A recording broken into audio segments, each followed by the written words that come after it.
Hey, welcome back. We are very excited to bring you the Mighty Linguini versus Watsy Gavin.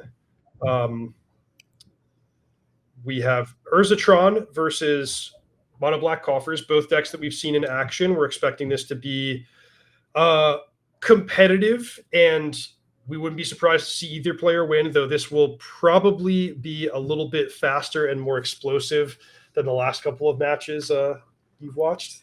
Yeah, I think so. I think this may be the fastest matchup we've had. Maybe exception of me versus Carolyn.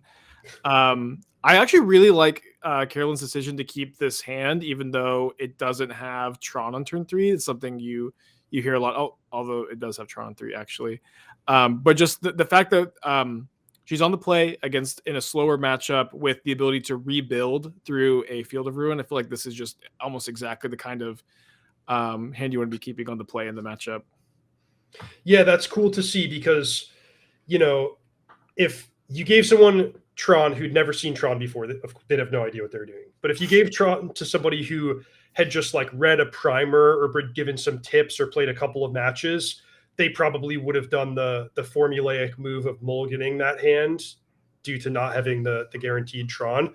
But it's nice to see someone like Caroline who has enough reps to know, like, well, when should I deviate from the default, and Yeah, exactly. make a unintuitive decision. And this is the best card Liberated I've seen in probably 4 years. I I can't remember the last time I saw just turn 3 card Liberated on the play. Game basically over. These Cabal Coffers can't tap for any mana. Yeah, this is the matchup for it, right? Like another deck that's trying to go big with lands. Karn Liberated is not necessarily a staple, or it's not ubiquitous in Tron anymore. Is that true? I would say that that's true. I think that it has kind of been relegated to very, very borderline as far as the top end threat options go. I think that there are better options for the most part, but you can still play one or two if you feel like the metagame is right for it. So it looks to me like Gavin's going to have to pay the iron price here. He can make his land drop, Field of Ruin, a Tron piece to get a swamp, and then like pitch his whole hand to the March to try to damage the Karn. But it's only going to get worse and worse from here. I think so, especially seeing that Ulamog over there, and Gavin even is in a spot where he needs Caroline to not exile a land, and Gavin would need to top deck a land that actually taps for mana too, because the only other land in hand is Cabal Coffers at the moment. But I think we'll see a liquid metal coating here, and then maybe Gavin could top deck exactly Urborg to have a chance of casting another spell this game. Good news, guys. If you're watching live, Honorog says it's not too late to predict who's going to win this game. So if you really got a feeling, if you feel like you got a good hunch, be sure to make your predictions. This would be one of the wildest comebacks in Magic history, though, if Gavin can somehow cobble this together. Yeah, Mike, I've played a lot against Tron in my lifetime, and you get to these spots where it's like, all right, maybe I can beat what they have on the board if they like don't have a strong follow-up and thread the needle and just barely tread water. You know what? They always have a strong follow-up. That's just the way the deck is built. Like, you're gonna work hard to stabilize the situation, and then you're gonna get Ulamog, you're gonna get Cityscape Leveler, and I would be, as you said, I'm really, really impressed if Gavin can survive here. Yeah, these are the kind of fun games of Magic, though, where you recognize have such a small chance to win, but just the dream of winning in these kind of spots can be kind of fun. And the rare situations it happens, it's pretty special. I do think that Gavin is deciding, do I want to exile which two of my black cards do I want to exile to March of Wretched Sorrow to kill Karn the Great Creator? I feel like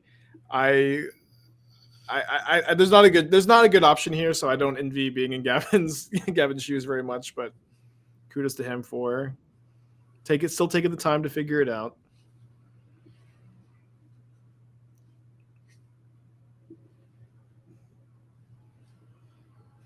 Looks like Gavin is opting to keep the Thoughtseize in the hand of all the black cards. Karn the Great Creator dies. Gavin has now the life total advantage up to 24. I think that we'll see Caroline get another Tron piece, cast Ulamog, and advances to the game 2.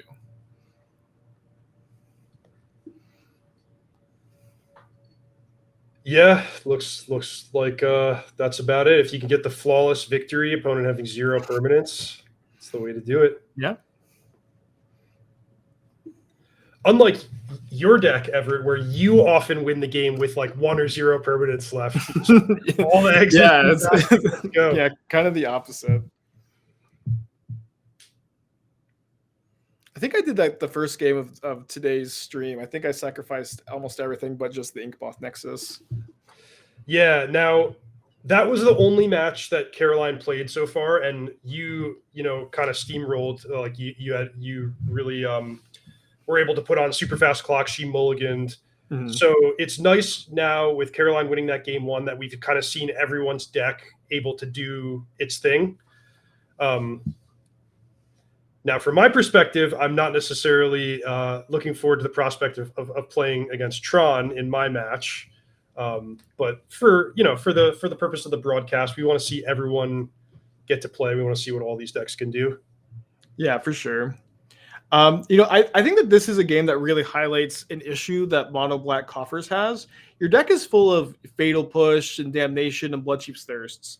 And your sideboard is also largely dedicated to artifacts for Karn the Great Creator, which means that in these spots, you're going to have a lot of dead cards. I'm really curious, like you see Gavin boarding in Engineered Explosives here, not because this is a card that is good, but because it's a card that has some text as opposed to a card like Fatal Push, which is almost completely blank. Yeah, that's a really awesome point. In my years of playing like Jund and other black mid-range decks, I find it so important to do kind of the sideboard mapping and make sure you have configurations you're happy with, cards to bring in and out in every matchup. And having a couple like all-purpose slots is really nice for exactly what you mentioned. Like, I have a dead card in my main deck. I need to swap it in for something that's at least reasonable in all matchups. But the more you go in on the Karn Wish sideboard, the tougher it is to do that. Yeah, absolutely. Which makes the deck building portion of Coffers really interesting. I think that the archetype is one of the coolest for like tweaking and tuning and fine-tuning things. What other decks did you consider bringing for today? I've been honestly pretty locked into Scales for a while. I kind of wanted to get a feel for what everyone else was doing, and there was a while where I was trying to metagame a little bit. I thought that Caroline would play Tron. I thought that Gavin would play Merfolk for some reason. And I thought that you would play Jund or Yogg. But then I kind of was thinking about it more, and I'm like, well, I think that people are mostly just going to play something else to try to not be predictable. Mm-hmm. So I just kind of wanted to play the deck I've been playing in tournaments lately, which has been Scales. I've been registering it a lot for tournaments and enjoying it a lot. I'm very curious to hear how you got to your list. It is so cool. Yeah. It was really fun. There's first the element of, like you said, not wanting to be predictable. Like, okay, I'm playing against Reed today. Like, let me put a couple extra Veil of Summers in my sideboard. That dynamic, it's valuable to not necessarily play the same deck every single time. And then also, like, I think this is a great opportunity for just showing off some cool stuff. And Everett, like, between you and me, our week is the most fun week, right? Like this crew of 4 players.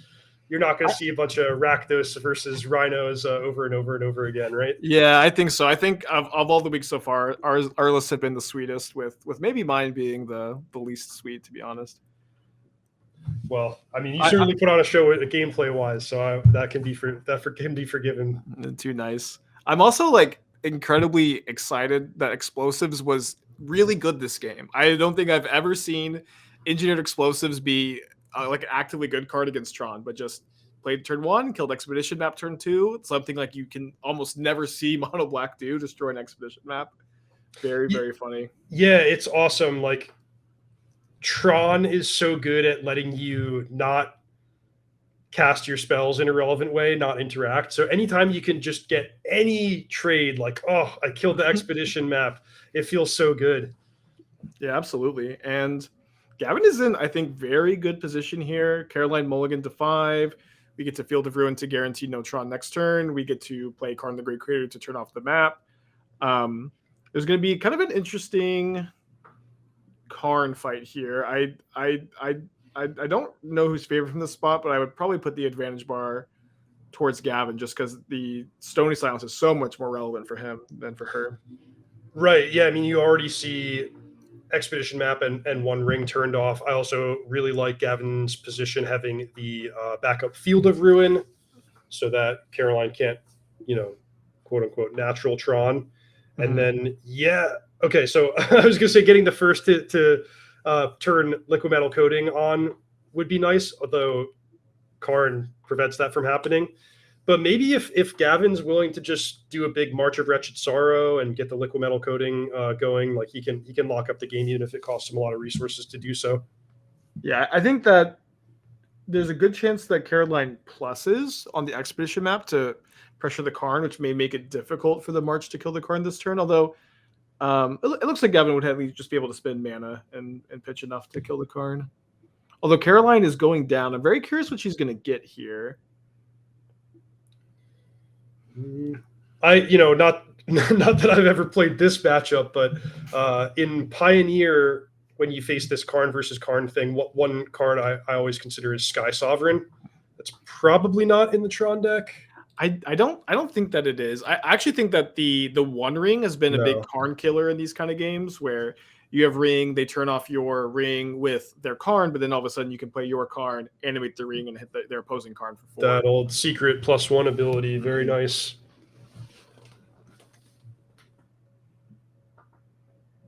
But it does look like Gavin's going to be able to kill Karn, play Coding, and start Stone Raining every single turn. And this lock is so hard for Tron to come back from in this kind of position where you will never be able to Tron again. Caroline can't draw land plus Karn. I don't know that there is a series of draws that can get her out of the situation. Yeah, it's kind of like one of those old-fashioned like smokestack locks where there's just no escape. Mm-hmm. The Field of Ruin doesn't help either.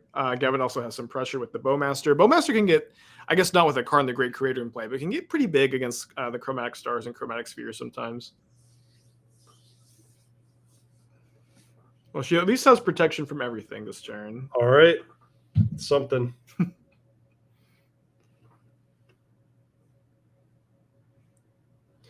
Well, one flawless victory deserves another. Are we going to see yet another player concede the game with 0 lands on the battlefield? Yeah, I think there's a chance. Caroline hasn't conceded yet, so I don't see any reason for her to concede now. I do think that play draw is going to matter a ton in this matchup. If Caroline has any kind of like reasonable 7-card hand, 6-card hand on the play, it's going to be very tough for Gavin to win, since Field of Ruin is your best interaction for Tron, but that doesn't come in online until turn 3 on the draw, and at that point it may be too late. Yeah. Mm-hmm. Yeah, a more corner case play draw interaction came up this game with the engineer explosives on the expedition map, but these things matter. And I was trying to envision what kind of draw we could have to get out of this. Boseiju is something that can disrupt the lock here. Okay, so maybe that's what Caroline was playing too. Yeah. I was trying to think. There's no like direct way to kill a Planeswalker in the Tron deck, but Boseiju to kill the coding, it's something. But you just look at how far ahead Gavin is on just basically every metric. Don't forget he could just get something else with the Karn. It's not quite Thundering Titan mana, but I imagine we will. I mean, there aren't a ton of great things to get here. Maybe Gavin has a Ring in the sideboard to grab. Maybe you could do the very slow plan of grab like Tormod's Crypt, exile your Coding, and then get Coding again next turn. Although, how do you feel about 6 mana, 6/5? It is Troll is so good. It is so randomly good in the Conference deck. I've lost to it a bunch. It is unblockable effectively. It's blocking with 3 creatures is so difficult, and It attacks from like a weird, unique angle. The card is like a legit threat in the deck. Ring can also be a 4-mana 4/4. And then the Chromatic Star is still locked. We can Sylvan Scrying for Tron land, but I agree with the decision to just go to game 3, keep a 7-card hand with Card Liberated again, and win. Okay, folks. Well, this is it for all the marbles. The 1-1 bracket, game number 3. The winner of this game advances to the winner's bracket. The loser goes to the loser's bracket. What does that mean? It means that both players are still in the league. You'll get to see them both in future weeks, but your standing is just much more favorable from the winner's bracket, where you're really in striking distance for that playoff position. Yeah, so remind me exactly how the structure works. We're going to be doing these pre-top 8 leagues. We're going to each player is going to play 4 different weeks. Is that how it works into top 8? Okay, so everyone plays their first week and gets sifted into winner's bracket or loser's bracket. Mm-hmm. Now, the winners are going to do it all again, and if you go 2-1 in your next group, then you're on to the playoffs. The losers are going to do it all again. If you get 2 losses in your next group, you're eliminated from the league. Okay. And then there's one more round for the 1-1s. So it's basically like what we're doing today. Expand that and just do it again on a larger scale over the course of many, many weeks. Makes sense. Very exciting.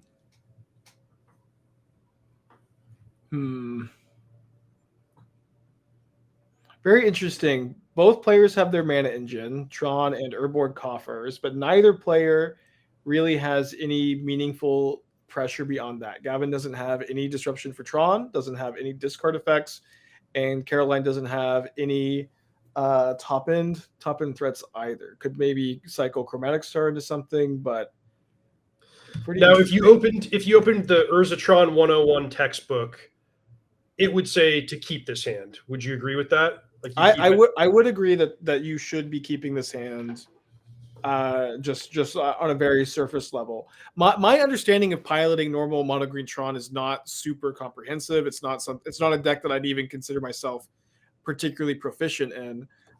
So I could absolutely see like a more expert level player saying, I need to do something very impactful turn 3 on the play in this matchup.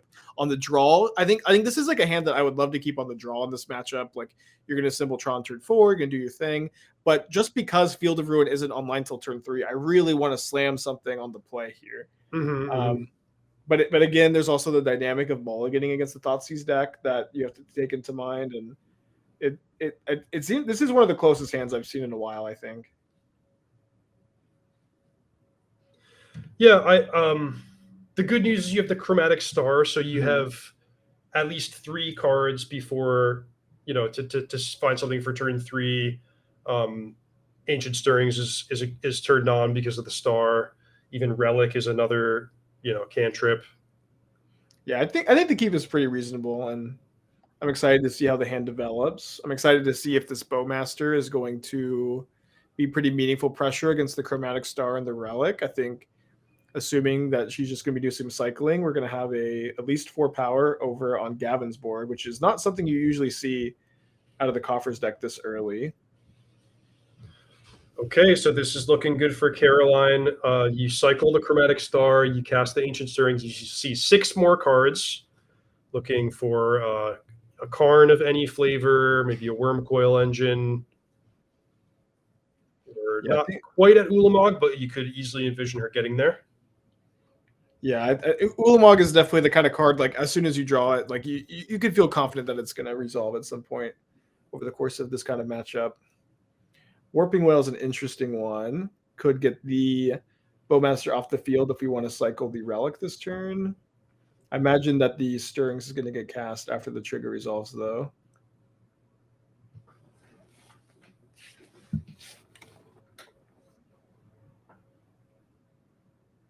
Notably, 1 mana short of casting Wormcoil if we find it.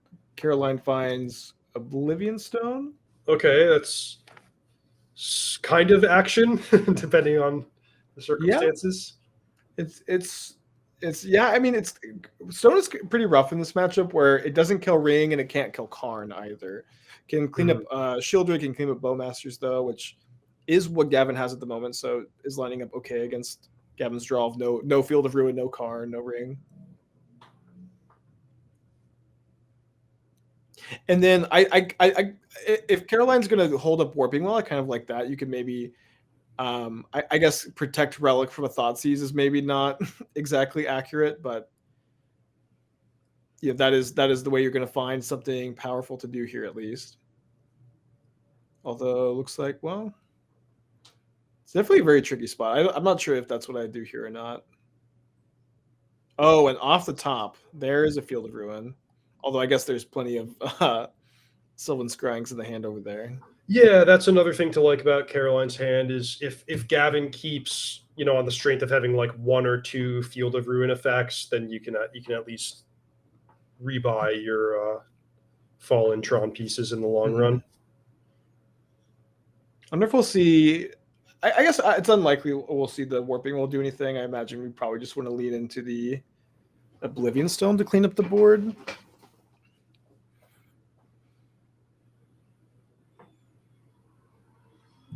Do you have a system for what Tron land you go after in a spot like this? Yeah, usually I will not go after Tower if I'm going to activate Field of Ruin in the spot. Any of the other two are fine. Kind of I suppose you want to target the one that they play second in theory, but there's this like weird sub meta game where Tron players know that, so you want to sometimes target the one they play first. But really, just any non-tower one is fine, because if you're going to get your opponent to like let's say in this spot that there's no Sylvan Scrying, but there is an Expedition map, Caroline would have to tap all 3 lands in order to get the third Tron piece, which would leave her with 1 less mana, as opposed to if you could tutor up Tower. Gotcha. But with Sylvan Scrying, I don't think it ever really matters. You're always going to have 5 mana to follow up, which is enough to hold up an Oblivion Stone activation.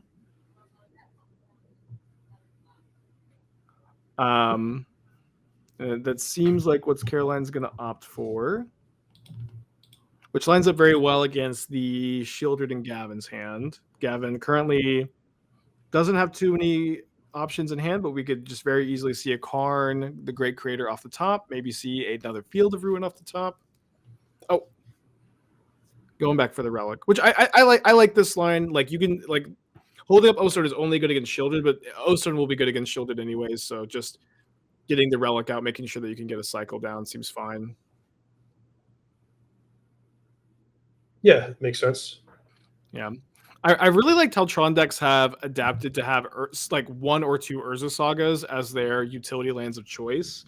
I remember like when Modern Horizons 2 was first coming out, Tron players were jamming 4 for a while and kind of deemed that plan to be bad. And only like very recently with the Pro Tour, like Team Handshake, have like just 1 or 2 Saga over like Sanctum of Ugin been deemed the appropriate utility land of choice. And I think it's been a nice little small innovation to the Tron archetype.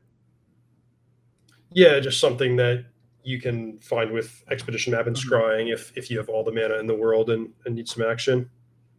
Yeah, exactly. And like one thing I never really liked about Sanctum of Ugin being that card is that if you have no action and you have all these Sylvan Scryings to search up a utility land, Sanctum of Ugin requires you to have something big for the card to do anything in the first place. Mm-hmm. Looks like Gavin is gonna opt to just try to Bowmaster, maybe get an extra trigger against the Relic of Progenitus Sacrifice.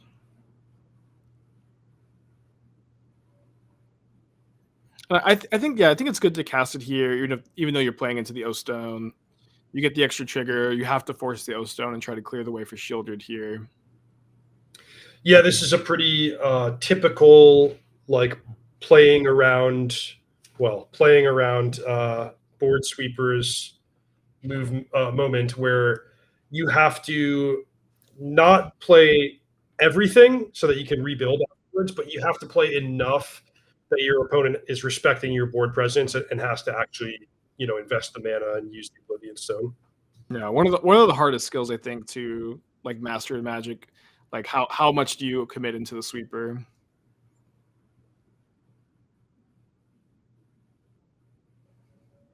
Another Haywire Might has entered the hand. It looks like. Well, yeah, I'm curious if we're gonna main phase the O Stone so we can play the Mites. I guess playing the Mites doesn't have almost any value. You holding those seems fine. We can also so Mites can hit the One Ring if it's drawn naturally, but they can't really do that much against many of the Karn targets. Yeah, exactly. I mean, they could attack Karn for 2, I suppose, but that's not really enough. I think holding them here makes sense. The Seiju can also potentially kill the Cabal Coffers, which isn't super relevant now, but is relevant if Gavin draws a Karn. A little less options with what to do with that. So, wow, I mean, the dust has settled, and Caroline fully has not drawn an action card besides that Oblivion Stone, which is, only technically an action card. So if she continues to have the top of the library not deliver, she's going to make some constructs with Urza Saga and then get another expedition map? Probably would get a Chromatic Star Sphere so that you can just try to cycle into something big, but that I suppose that line is not very good into active Shieldred, which is going to win the game really fast. Maybe you can chump block with a Haywire Might for a turn, which also gains you a bit of life, so you could maybe have more luxury to cycle. But if the top of her library is kind to her, we're gonna win the game, and if not, it's gonna be a tough to beat the Shieldred. So Gavin is actually playing that game where it's like, all right, my Tron opponent has all the mana in the universe, and I'm just playing to beat what's on the board and hoping they don't draw anything. But he's doing it successfully. We talked about how he put on just enough pressure to make her use the Oblivion Stone. Now the Shieldred can get the game over with pretty quickly. Another brick for Caroline. Don't forget, she has the Saga, so she can make some blocks. It's not over yet, but she may only get one more draw step in this game. Yeah, I think she has a second Saga in the deck too that she could grab now just to get ahead on board going forward. There's not a Blast Zone, is there? Maybe I need to check the list. Let's have a look. No Blast Zone. But you are right about 2 Urza Sagas.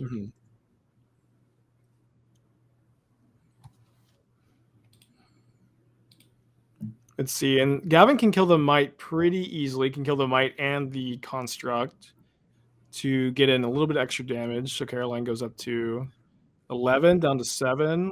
And then down to 5. And then if it's... Okay, but then she has more blockers, so... Good. Yeah, Between 1 and 3 more draw steps, I guess. It is very interesting how much Modern has become about like drawing cards versus punishing your opponent for drawing cards. It feels like there's bean decks, there's ring decks, and then there's a lot of Shielders and Bowmasters to punish those strategies. Yeah, it's funny. I had been working on this Beanstalk Time Walks deck, and I had a version up until yesterday where I had like multiple Stody Silences in my sideboard, and I wasn't playing the One Ring. And it turns out that would have been awesome for today. Yeah. Like I at the last minute, I cut my Stony Silences. I played the One Ring myself, but then it's like everyone has Karn, million Shouldreds and Bowmasters to punish the One Ring. So it's weird. It's like, do you want to join them or do you want to beat them? And clearly, cards like the One Ring are just so powerful, but everyone's out to get you. Yeah, that's I think a tension you have with the Hardened Scales deck is playing Pithing Needles to beat your opponent's rings versus playing the rings yourself. I opted to do both. I main decked the Pithing Needle today just in case you were on Yawgmoth. Like the Scales Yawgmoth matchup is so rough unless you have a main deck Needle.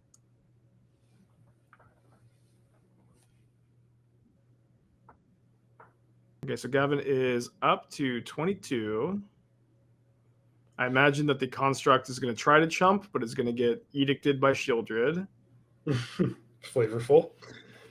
So then Gavin drew another removal spell, but Caroline can make 2 constructs next turn with Chapter 3 and Chapter 2.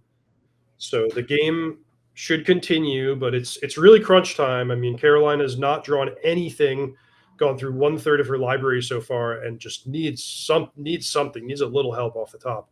Yeah, this just like you said, this is very, very classic Modern. Just a little bit of pressure against Tron, and just hoping they brick for like 3 or 4 turns in a row.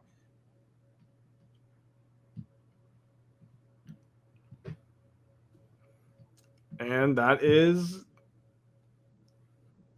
the bare minimum, but certainly puts Carolina ahead. Yep, just 1 for 1 against Shieldred, and then is there enough mana to?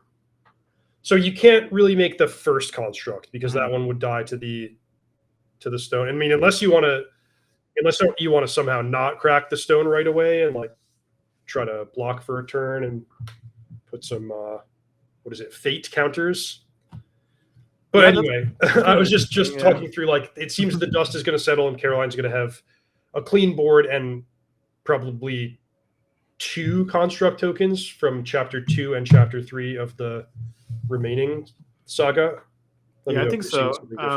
She's wisely gotten Chromatic Star instead of Chromatic Sphere. If you get Chromatic Sphere here, you're going to end up either not getting the card or taking 2 more damage from Shieldred. But because Chromatic Star draws a card whenever it goes to the graveyard, you can sack the Oblivion Stone and get your card after the Shieldred is off the table. So you're saying you don't even activate the star? Yeah, don't even activate the star. Just let it go to the graveyard after Love the stone is destroyed. And I like main phasing this too, so we could maybe just get another Star Sphere into play. Play around. I guess Bowmaster still could get you, but that's okay.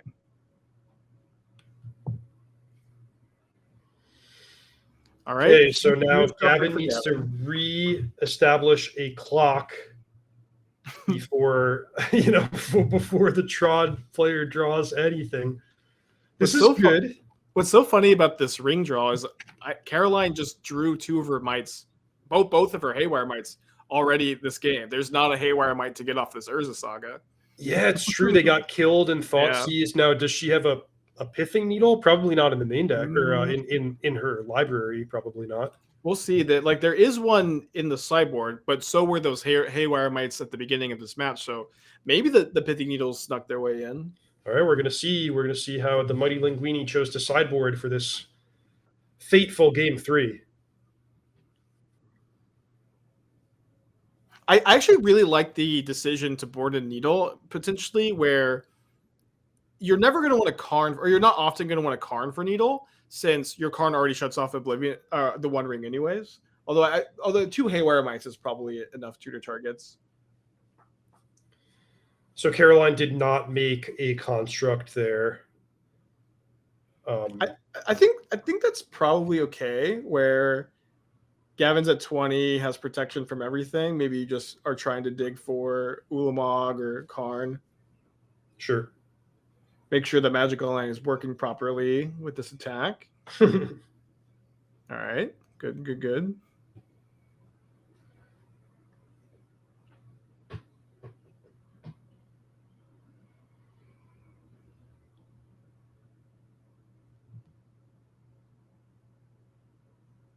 Okay. That is a very good draw. Being at 5 life is maybe a tiny bit concerning, but I would be happy to draw the ring here.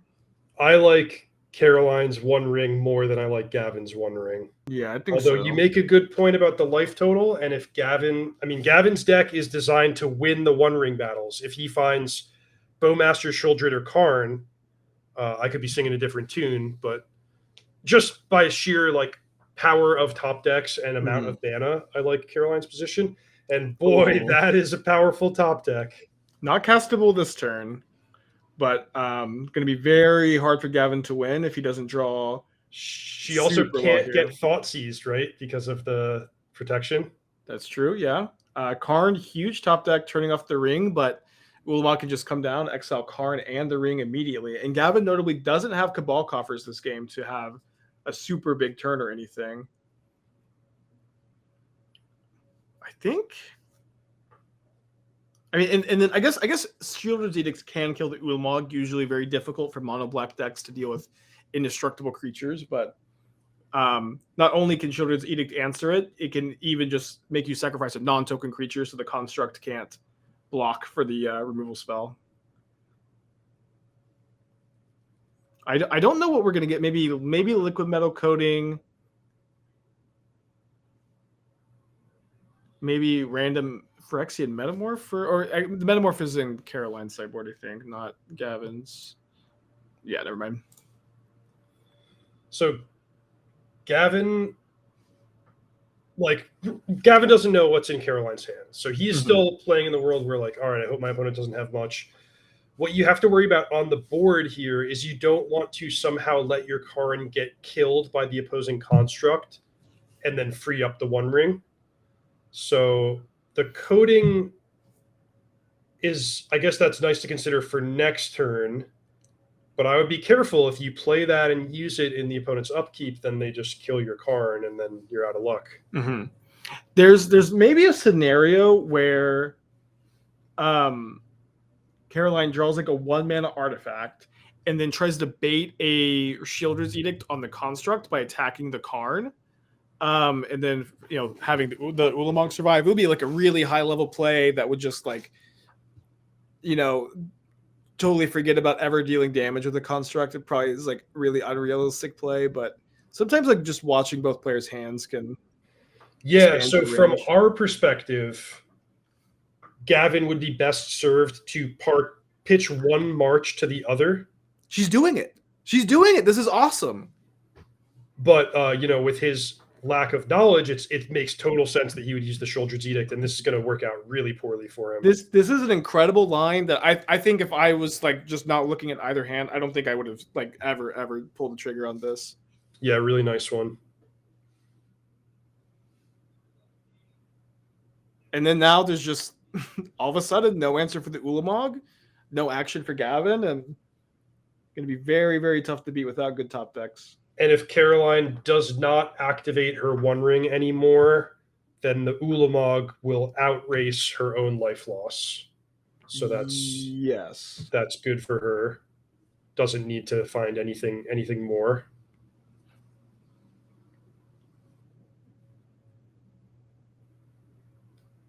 Wow, this was an awesome play.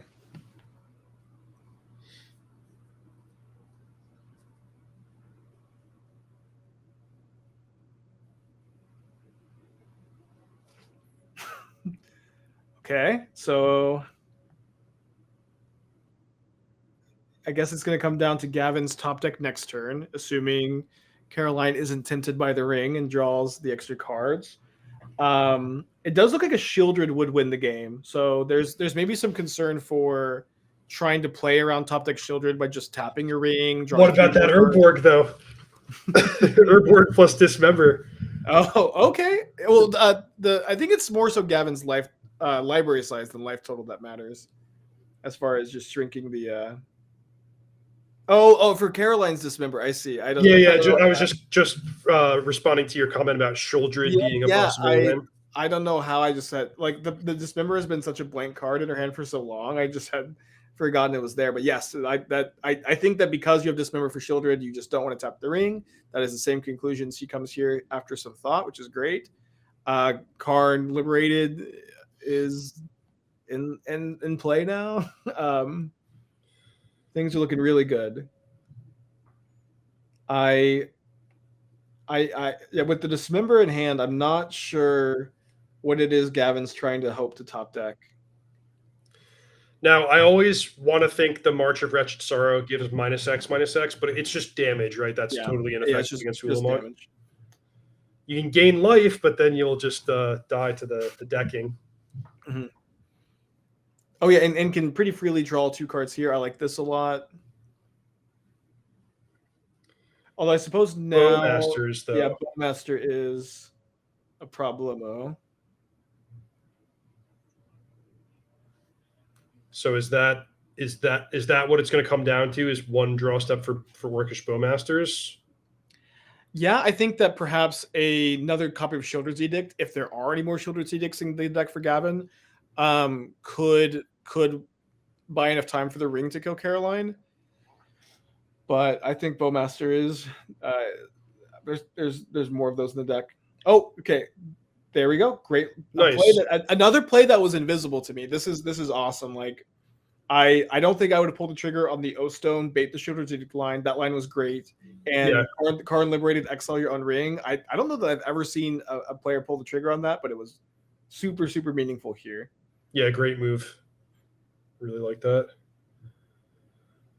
And just holding up the O Stone activation too, which can be good against a Karn plus liquid coating. So, there's a shield. So Gavin is like, he sees the light at the end of the tunnel here. If I can, oh no, because the ring is gone. The ring is gone. Yeah, so against the Oblivion Stone and losing the rest of your library, this can't do it, right? Yeah, I can't do it. I would love to see the very classy triple black dismember line here. That would be a good flex to end this game. Just goes for the respectable Oblivion Stone instead, which also gets to clean up the coding. And I think we have a victor. Yeah, so if Caroline wins this, then this is Gavin moving to the losers bracket. You'll still get to see him play in future weeks. Then the last match that you're going to see in today's broadcast is Caroline against yours truly in the 1-1 bracket, and I think that looks pretty good for Caroline. I'm not very well prepared for the Tron matchup.